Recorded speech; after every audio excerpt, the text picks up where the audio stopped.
Hi, everybody. I am so delighted today to be welcoming and speaking to Evie Johnson on Choose Beauty. Evie is someone we've followed for many years.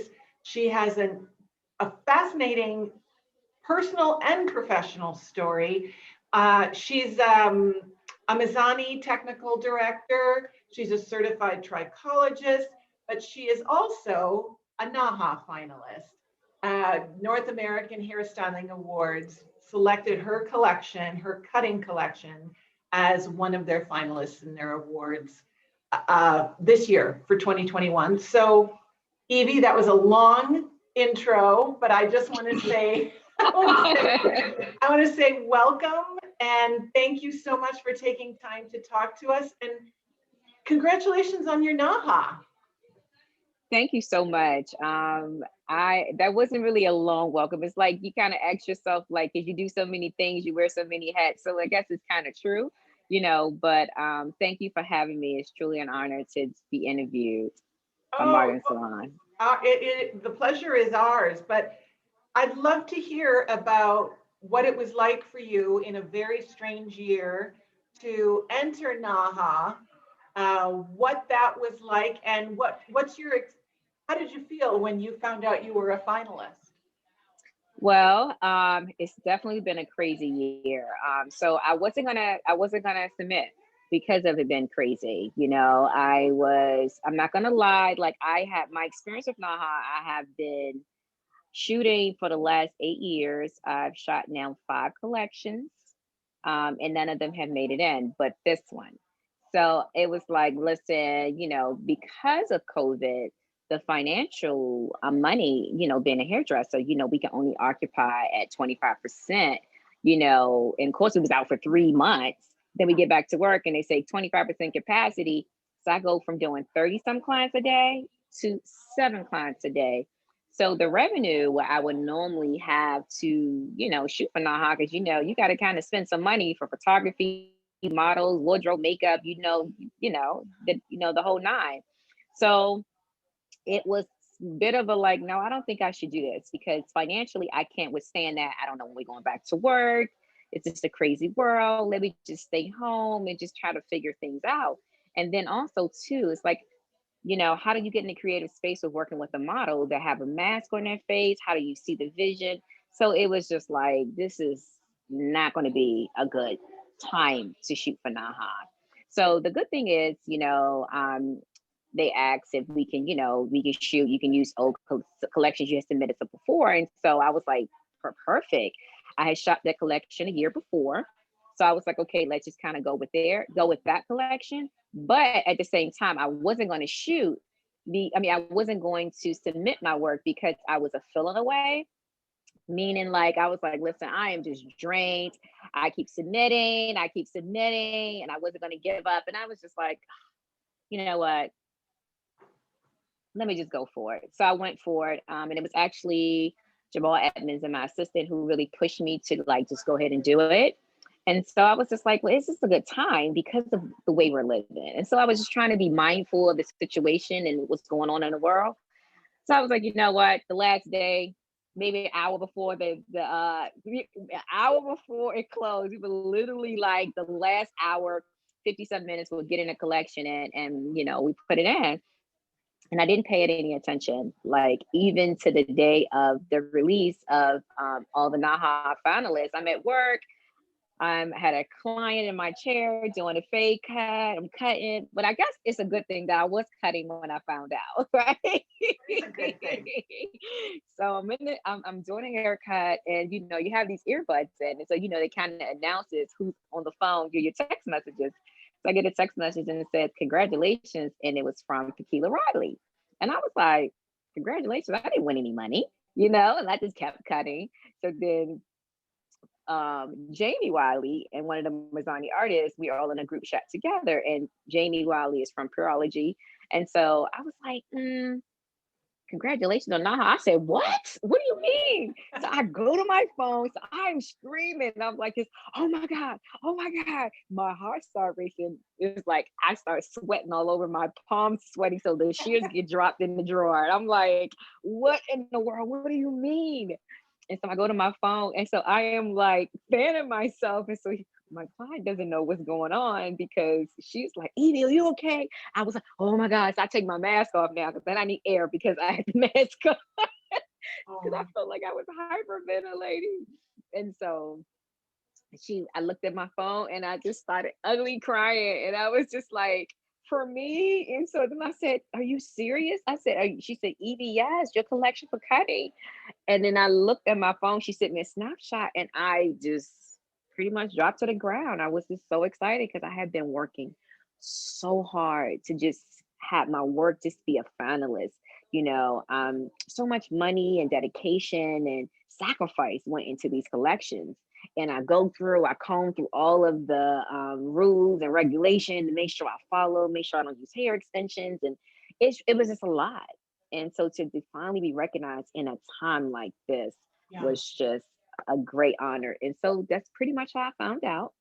And my client, I started crying, she started crying with me, and then she didn't even know why she was crying. She didn't know that I was happy. And the first thing I said was, I worked my entire career for this day. I really did. I worked my entire career for that very moment. And it was always an honor to be, get certified as a trichologist and so many things I felt accomplished.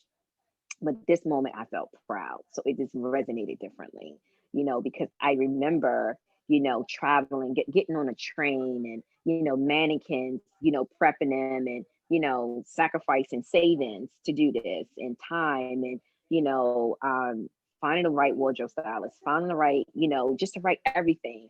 And 5 suitcases up on the train to go to New York to shoot. And just, it's so much, so much. And so it was like your time finally paid off. And it was just a eye opener for me because it's just a moment when I was looking the other way to give up. And it was like right there in front of my face and was like, no, don't give up because your work is definitely acknowledged and we see you. So it was good.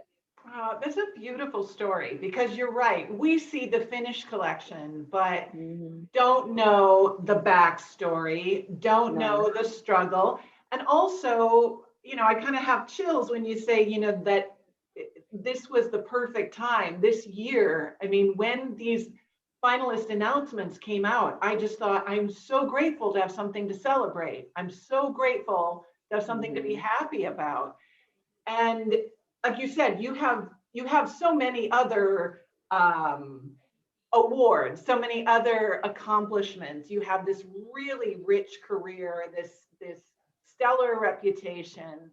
And I'd love to hear a little bit about how your personal story sort of led up to this because, if we're talking about, struggles and in a difficult year and in a difficult time, I mean, you've been through it. And I think, this, we're talking a lot about future proofing, about preparing, because a lot of people just didn't feel prepared mentally, emotionally, financially to withstand 2020.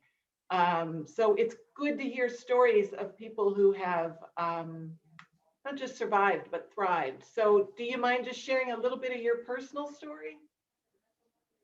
Yeah, so it's crazy that we're having this conversation because I went to school for theater. I went to Howard University for acting, and one of the things that we were taught by Felicia Shaw, the actress, and we use triggers, right? And use triggers to get through life, meaning to put something that happened to you, whether it was bad or whether it was good, and you put it in whatever you want to like execute whatever you want to be great, to have greatness. Right.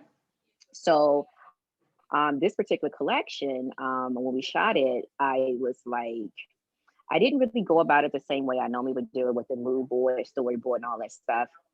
Here's what I said. I want you to be that young girl, that teen mom at 13, homeless in Washington, D.C., that everybody counted out. Everyone counted out.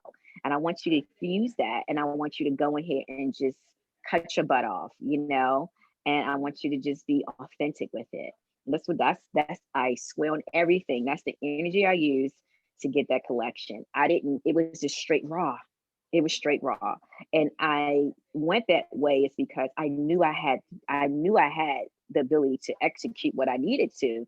So what I did was I used that drive from my life coming up and being a teenager homeless and from shelter to shelter and just trying to figure out a way for me and my son to make it, and me trying to like not be on public assistance and me just driving and just to you know just be not be great but be the greatest, right? So I used that energy and I poured it into everything, along with doing a collaboration of like 80s, um, 70 and 2000. I'm sorry, 80s, 90s, and 2000s haircut trends and blending them together to get the collection that I got. And along with that fire that I had when I felt so mad that everybody just look at you and they turn the other way because you was pregnant at this age and they just didn't think you can make it. And so I used that and then I executed a beautiful collection. So yeah, I mean, I definitely wasn't born with a silver spoon in my mouth. I come from a family of 12. I'm number seven out of them, out of the 12. And we all have the same mom and dad, but we struggled together, and we struggled as a family. And being living in a homeless shelter, first time at it, I was curious, go out there, first time at it, boom, I'm having, a baby boy and I have to know, I don't know what to do. I'm like, listen, I just got to go do it.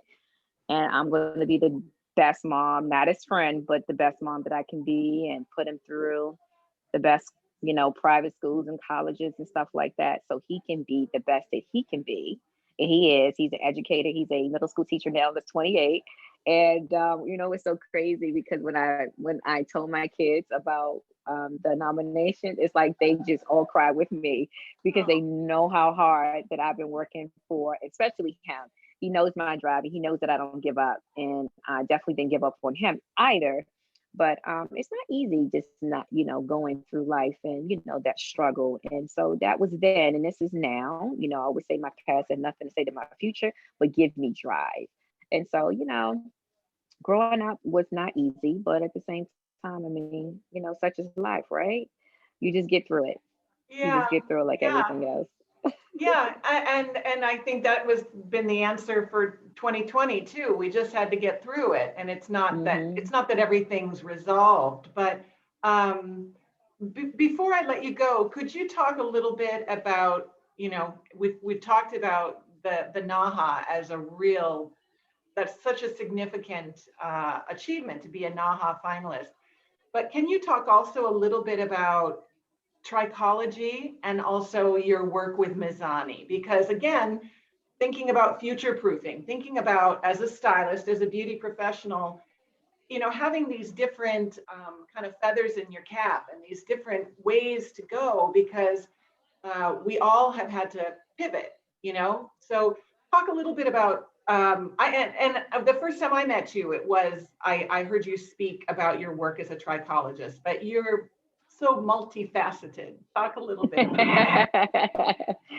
Yeah, so I became certified trichologist over 10 years ago. And the reason why is because I had so many clients that were coming in my chair, guests and clients in my chair, and they kept losing their hair. And I'm like, I don't think all these women are stressed, as they say, I'm a lady. And as I say, as I've been taught through my predecessors where they came before me, it's like, oh, Evie, these. I'm like, no, no, no, no. You just can't tell me anything. I have to do my own research. And so doing my own research, I realized, when I first heard the word psychology, I was in beauty school. I was 17. And it was like, I said, what's psychology? They was like, oh, that's like a hair doctor. You can't be that because you have to go to college. And I'm like, oh, whatever. Anything you tell me I cannot be, I'm going to probably go the opposite way and just, like, no, let me do my own research. And so Trichology was very much a sacred society to me. Like nobody wants to tell where they got their training from, or nobody wants to tell nobody how to do whatever. And what I said was, I when I find out how to get I'm sorry, my daughter keep FaceTiming me. I should have put it on No, notifications no, off. no, So it's anyway, okay. um, so when I, first decided, what, I'm gonna be a trichologist because I want to help people. I love helping people, like on everything. Like I just love seeing people get to their greatness, whether it's a client guest or whether it's a, fellow hairdresser. It doesn't matter, family member. I just want to help you. And I wanted to help these women solve the problems of why their hair was coming out and be honest with them and not just say you're stressed.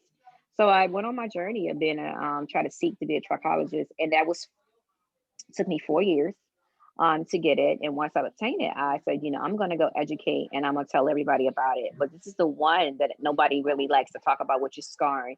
So I kind of base my business off of scarring alopecia, which is CCCA, because that's one of the ones that people hide and go in a closet and just wear wigs and other hair attachments and things. Nobody really wants to talk about it, or no one wants to help them. So I was like, well, let me help these women and men with this. And so throughout my trichology career, of course, I go around and speak all over the world. Of course, I'm on the hair summit with Modern Salon, and I've had all these relationships with other hair loss companies. And John Hopkins, I sit on their board. I sit with them as well, and they send all their patients to me to help them. And I just love being able to have these women sit, in my chair, and they just cry, a river, because they have solutions. And so for me, I'm always solutions. Like, I want to have a solution for everyone. So, that kind of happened. And then I just kind of like, what? I don't want this to come in. The problem was when I got my certification, I was like, oh, I don't think I want to do this, because I still want to do certain hairstyles. I knew I had to give it up. So, one of the things was, it was a saying, I don't know, it was a premonition. Say, listen, this is what I need you to do. I need you to give up everything that you knew from hairdressing, and I need you to follow the right way. And I promise you, you will not miss any money financially. I will only reward you what you need. And I did it, and I followed. And I've not only doubled, tripled, quadrupled, my income, because I just doing the right things, And so, which kind of lead into what I am doing now, which is with Mizani. So I came on to Mizani L'Oreal as it's a regular artist, and I just wanted to just help them. I just wanted to just be part of the team, to where I knew I can see what I had, I can help them. So I was like, okay, I just kind of sat back, laid low a little bit. And so as time progressed, I just saw myself just, getting, more um, educated. And then I was like, okay, they had so many trainings. And then I just saw myself growing with the brand. And the next thing you know, I'm running the hair shows. Yeah, I'm running the hair shows and everything like that. And I'm like, okay, so all of my background kind of comes in from theater, kind of like, okay, goes full circle with, being behind stage and technical, right? Because Right. that wasn't me. So then next thing you know, about 2, 3 years ago, kind of just going through the ranks, going through level 1 through 4, and then now being the global technical director, because I love training people. I love facilitation. I love speaking in front of other people. And so one of the things that I wanted to do was I was like going to these for we call it PPD trainings, which is professional product division for L'Oreal, have all their brands come together and we train together. And so you have like Chris Barron, Sanvia, all these people that are, Ruth Roach that are training.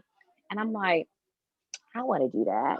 I want to do what they're doing. I want to train, PPD on a larger scale. And so they definitely believed in me and they gave me the opportunity. So now I do facilitation for, PPD now. So I'm up there with them, getting it done. And I just had an amazing, amazing career, and, future proof in it, in a way, to speak it into existence. When I saw something, I said I wanted it.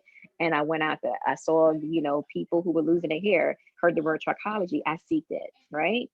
I wanted to be not just great being a hairdresser, I wanted to be the greatest. And that's how I ended up finding out about NAHA, because I heard those people were the greatest of all time. So now I spoke that into existence, and now we're here. And I just wanted to be, the hairstylist that was just well known, and just knew that she had a good heart, and she just wasn't messy, and we speak that to existence. And I wanted my work featured in Modern Salon, and I wanted my work featured at all these places where they said you wasn't, your stuff may not be welcome, because that's what people say. And I was like, no, I don't think that to be true, because I'm the one who don't see color. I just see people, and I just love people, and I just want to help. So it's like, fast forward to bring everything here is like now I am in charge of training all the Mizani artists, and now I'm in charge of training Trichology artists. They have like 50 artists that I'm training virtually because now everything is virtual. So I am now training everyone virtually on how to teach online. And so I created this program, and so it's been doing really, really well. And so it's just been good. It's so crazy because you said the word pivot, and that was my word for 2020 was to pivot, because I feel like, you know, a lot of people had bad experience and lost people, and we lost some really great people. But it's also some good out of this too, you know. And I'm always the one to say, you know, everything happens for a reason. We don't know why at the moment, but we Yeah. must pivot and just give it the opportunity to see what this pivot is, to see what this life is going to bring us. And so, um, so far so good. I'm willing to pivot. You know, I'm willing to, you know, take life on however it brings to me, whether it's good or bad. It doesn't matter. You know, my motto is not to stress and just trust the process. You know, trust the process, and you know, I always say it leads you to glory. Oh, thank you so much, Evie. I mean, I'm capturing you in the middle of a busy day. I know you're still seeing clients. You are just, I'm so impressed by the way that you can just focus and focus in on this interview. And you touched on so many things that I think we really need to hear. And I just wish you all the best and congratulations on being a NAHA finalist. And thank you so much for taking time to talk to us today. Oh, not a problem. Like I said, you know, it's always my, my dream to be featured, you know, one, just being an AHA, you know, finalist, and just to even be involved with Modern Salon. And, you know, whether it was through hair loss or whatever, if it was my work featured, didn't matter. I always had so much respect for, you know, the magazine. You all do amazing things for our industry. And I would just say, don't stop, you know, just, you know, always continue to believe in us, because, you know, we as hairstylists and professionals, we need a place to be able to speak and be artistic and, you know, voice our work. And, you know, Modern Salon has definitely given us the platform to do so. So I thank you all as well. Thank you so much. Thank you, Evie Johnson, for joining us on All Beauty. Bye-bye. right.